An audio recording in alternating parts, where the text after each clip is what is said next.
விபச்சாரத்தில் பிடிபட்ட ஒரு பெண்ணை ஆண்டவர் இயேசு கிறிஸ்துவின் முன்பாக இழுத்துக் கொண்டு வருகிறார்கள். போதகரே, இந்த பெண் விபச்சாரத்தில் கையும் மெய்யுமாக பிடிபட்டவள். இப்பேற்பட்டவளை மோசேயின் சட்டத்தின்படி இவரை கல்லால் எறிந்து கொள்ள வேண்டும் என்று சொல்லி இழுத்துக் கொண்டு வருகிறார்கள். இரக்கம் அவள் மீது படுகிறது. ஆண்டவருடைய கருணை அந்த விபச்சாரத்தில் பிடிபட்ட பெண்ணின் மீது படுகிறது. உங்களுள் பாவம் இல்லாதவன் முதலில் இந்த பெண்ணின் மீது கல்லி எறியட்டும் என்று. சகோதரனே, சகோதரியே, ஆண்டவர் சொல்லுகிறார், நானும் தீர்ப்பிடவில்லை, நீர் போகலாம், இனி பாவம் செய்யாதே என்று.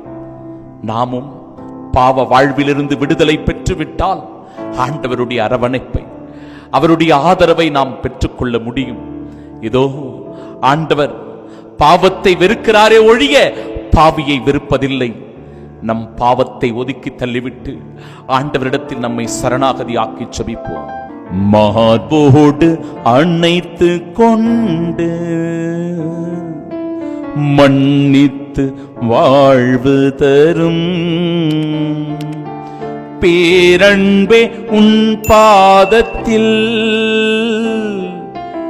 என் குற்றம் ஏற்றுக்கொள்ளும்.